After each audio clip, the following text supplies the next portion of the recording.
I'm 22 years old and just got the news I'm dying. I failed at life and am now leaving behind a 3-year-old daughter. I'm 22 years old and not long ago I found out that I'm dying. The doctor told me I have stage 4 lung cancer and that I only have a few months left. I know it's my own fault. I started smoking when I was 15, and later I got up to 3 packs a day. It was stupid, of course, but I always thought I still had more time. Please don't feel sorry for me. I haven't done anything special in my life, except for one thing. I had my daughter. She's the only reason I'm holding on right now. The only reason I'm even writing this. I don't have a family. I grew up in foster care, and when I turned 18, I just aged out and ended up alone. My daughter's father is in prison for serious crimes, and even if he were released, he would never be allowed to be around her. And honestly, I wouldn't want that either. So for my little girl, it's only me. And soon, not even that. We live in a rough neighborhood, and whenever I go to work, I have to leave her with an elderly neighbor who doesn't even remember her name and calls her wrong every single day. I keep thinking about it, and I'm terrified that if nothing changes, my daughter will grow up like I did in the foster care system. And I just can't let that happen to her. I have almost nothing to leave behind. Just a will with about $1,000 in it, and a necklace that belonged to my mother, which I plan to give my daughter when I'm gone. But that's not enough. I want her to have a family, a real one, with people who will care for her and love her. And I do have one hope. My coworker and close friend. She's an amazing woman. She has a good husband, a son, a stable job. She earns well, and their life is solid. I want to ask her to take my daughter when I'm gone, to raise her as her own. But I'm terrified to even say it out loud. The thing is, she and her family are black, and me and my daughter are white. We both have pale skin and blue eyes, and I'm scared they would face hatred and judgment because of such an adoption. So I keep asking myself, what's better? To gather the courage and ask her for help, or to just keep working until the very end, trying to leave my daughter at least some money to make her life a little easier? Either way, I already feel like I've failed as a mother, and that's a regret I'll take with me to the grave. But I finally made up my mind. I wrote to my friend, and we agreed to meet in a little bakery nearby. And there, I'm going to ask her directly, is she willing to become a mother to my little girl? If she says no, at least I'll still have time to reach out to an adoption agency. Update. The day after I wrote my first post, I met up with my friend. I told her about my diagnosis, about the fact that I don't have much time left, and I asked her directly if she would be willing to adopt my daughter once I'm gone. She was shocked. She hugged me. She tried to comfort me, but she couldn't give me an answer right away. She said she had always wanted a daughter, but after her second pregnancy, she had serious health issues, and now she needed to talk to her husband first and think everything through. I understood her completely. This would be a huge change for their family. We ate together, and when I was about to leave, she hugged me again and said she would miss me. I couldn't hold back, and I broke down crying. That same evening, I decided that I wanted to leave behind more than just money in my mother's necklace. I created a special email account for my daughter and started recording letters and videos for her. I've already made a few, for her birthdays, for prom, for her first love and first job. Almost all of them carry the same message. Don't make the same mistakes I did. A few days later, my friend wrote to me again. She said that she and her husband had a long talk and that they both were seriously considering it. They even have this rule. When it comes to big life changes, they make a decision together and then wait for a while. And if they still feel the same after some time has passed, then it means it's truly the right choice. She told me this wasn't a yes yet, but they wanted to try. She explained that they barely knew my daughter. Her husband and son had never even met her, and she only knew about her through me. So they came up with a plan. For the entire month, I would get up 2 hours earlier every day to bring my little girl to their house, where her husband would look after her while working from home. Later, my friend and I would go to work together. This way, her husband and son could get to know my daughter better. She even suggested that we celebrate Christmas together. We've already tried it. On the first day, my daughter was so scared, she didn't want to play with her son. But the second day was a little better. She watched him, smiled, and seemed more relaxed. I can see how good she feels in their home, and even if in the end they say no, at least she'll have these memories instead of only remembering the hard times she had with me. Comments Tlava, sending you so much love, sweetheart. I hope you're able to enjoy your little girl and find peace knowing she'll be with a loving family. And even if it ends up not working out, you did and are doing your best to provide her with the best possible future. Just a recommendation with the email, get a backup or backups for the videos, be it a CD, USB, online backup, or others. I have an email I use to receive only, and it goes directly to my mail app on iPhone. So I don't directly log in to the account on Gmail. Well, I got an email some time ago that since there's been no activity on the email for a few years, that the account would be closed in a few months. So I just sent myself a few emails, but it may happen. So please get a backup because she'll definitely appreciate it. OP, thank you. I'll try to do backups of all the videos.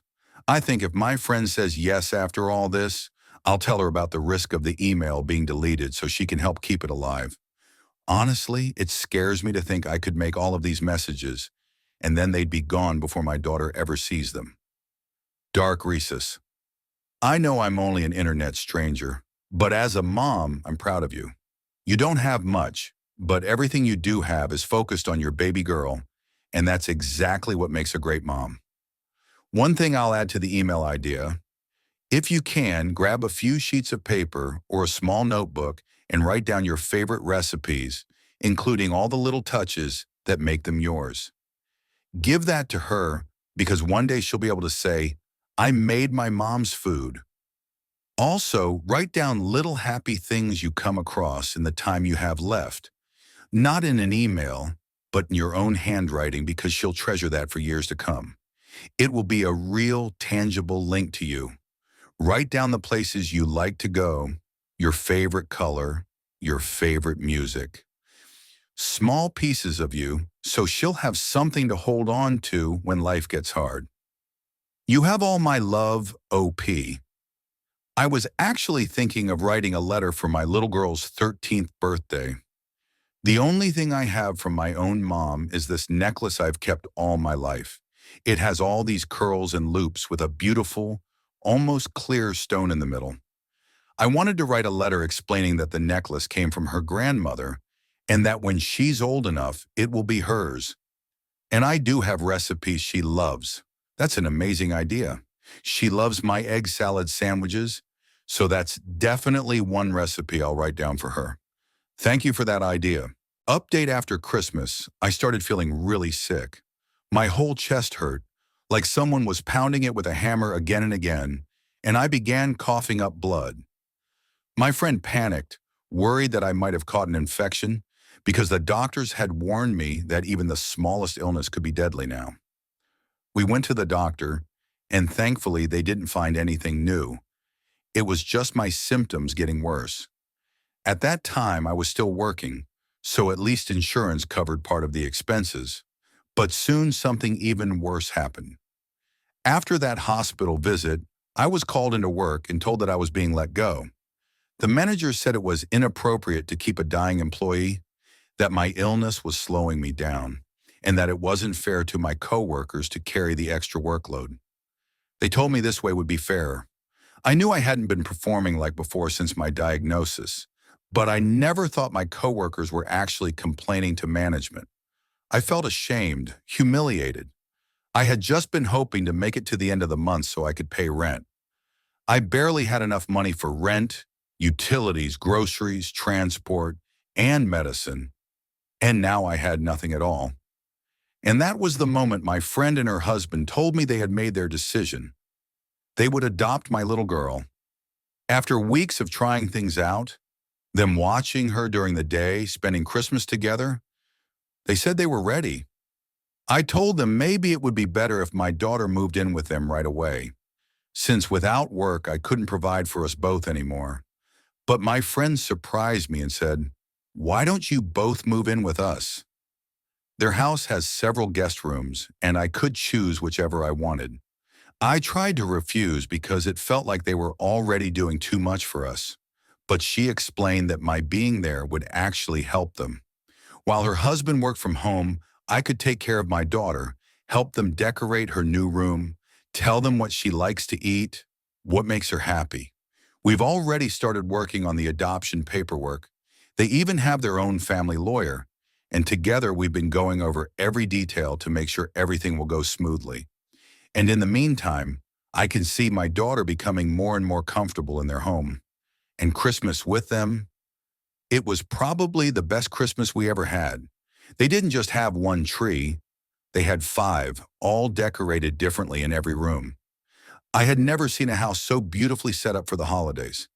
Thanks to my friend, I was able to give my daughter a very special gift, a toy from Build-A-Bear. It's a store where you can literally build a stuffed animal yourself, choosing the fur, the stuffing, the outfit, every detail. We made a little bunny, and inside I recorded my voice, telling her how much I love her and that I'll always try to protect her. When I saw her hugging that bunny, my heart nearly broke. My friend also knows about the letters and videos. I'm almost finished now, just a few left. I gave her the passwords to both the email and this account so that when I'm gone, she can delete everything and keep only what belongs to my daughter. There have been too many messages lately. After my last update, my story spread on TikTok, and now people from all over the world are writing to me. It feels so strange because nothing like this had ever happened to me before. And the irony is, it's only happening now, when I'm dying. So many people wrote to say that if my friend had said no, they would have adopted my little girl themselves. Others offered to send money, but I can't accept it. All my life I've worked for what I had, and it just doesn't feel right to take help from strangers just because I'm dying. I'm grateful to everyone who reached out, but I can't take the money. Some messages were about race. A few people asked why I was even concerned about my white daughter going into a black family. Some even called me racist for thinking about it. But it was never about believing we were better. Quite the opposite. I'd seen too much in the foster system. I'd heard the stories of kids who were placed with families of a different race, and I knew the kind of hatred they had faced. It wasn't just inside the home. It was out in the world too. One child told me how an elderly woman screamed at them in a restaurant, and when the parents tried to defend their kid, it turned into a nasty fight. I was afraid my daughter might face the same things, but now I understand. I can't let those fears take away her chance at a real, loving family. This will probably be my last post. I don't want to waste the little time I have left. I've even thought about painting again. Back in high school, I loved art, and once in literature class, we read a novel about a world where books were banned. I don't remember much of it, but I remember one line at the end. A character said, "You didn't waste your life if you left something behind." That line always stayed with me. I want to paint something. Maybe my friend will hang it up, or maybe it'll just be stored in the attic. But if I leave behind even something small, then my life wasn't wasted, right? Now all I want is to help my daughter fully settle into her new family and to thank everyone for their kindness. Goodbye. Final update from her friend. It took me a long time to gather my thoughts and sit down to write this message. She asked me to let you all know when she was gone, and now here I am, writing. I'm sorry it took me so long. We buried her 2 weeks ago. At the funeral, her coworkers came, her friends, the people she kept in touch with, and of course, our family. When she found out how much caskets and burial plots cost, she had a panic attack, and we told her we would get the cheapest one. We lied. She deserved a proper funeral and a good resting place. Her name was Michelle. She was placed into the foster system when she was only 3 years old, after her mother died in a car accident. She never knew her father. At 16, she was taken out of school by a man who was supposed to care for her, but instead hurt her. At 18, she found out she was pregnant by him, And later it came to light that he had horrific material involving children on his computer. He was arrested. From then on, Michelle worked tirelessly to provide for herself and her daughter. She got a job with us just a few weeks after turning 19. Only recently I found out she had lied on her resume to get hired. I asked her, "Why would you do that?" And she just smiled and said, "What difference does it make? They taught me everything anyway." That was Michelle. Reading the letters she left behind for her daughter is heartbreaking. She thought so little about herself. Everything was always about her child. She always looked strong, held her head high, never seemed lost, until the illness broke her down. And even then, honestly, I believe she had every right to cry, to panic, to be afraid. She even made friends with the homeless people near her old apartment. There was one man, his name was Ted. He lived near the gas station by the bus stop. Just a few weeks before she was taken to the hospital, she asked me to drive her there. I thought she wanted to revisit her old neighborhood, but instead she went into the store, bought a sandwich, and gave it to Ted. He came to her funeral. I don't want to describe her last days in the hospital. She was weak, fragile, nothing like the Michelle we knew. But we visited as often as we could. It was hard for the children to see her like that, and hard for us too. But we couldn't leave her alone. The last time I saw her, I felt it. The end was close. She passed away in her sleep. At the funeral, there were gladiolus flowers and poppies. We liked the meaning of gladiolus, and Michelle herself chose the poppies. She used to call her daughter "my little poppy." We even painted small poppies on the walls of her new room. Her little girl keeps asking where her mom is, and every night she falls asleep holding the bunny Michelle made for her.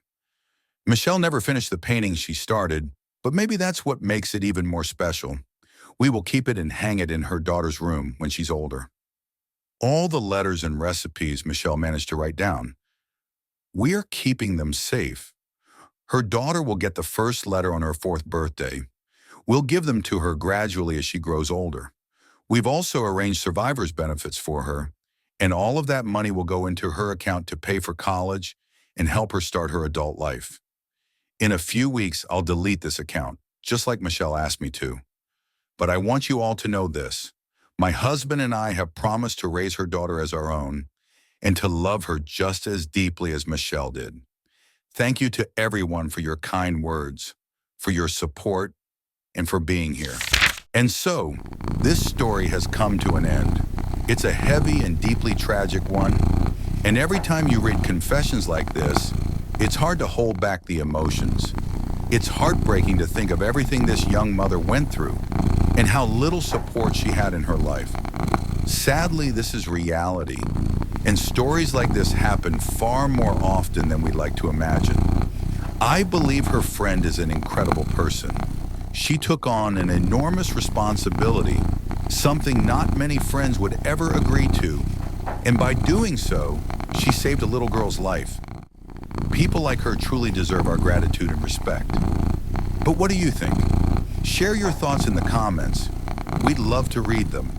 And don't forget to like this video and subscribe to the channel so you don't miss the next stories. Thank you for staying with us until the very end. We'll see you in the next story.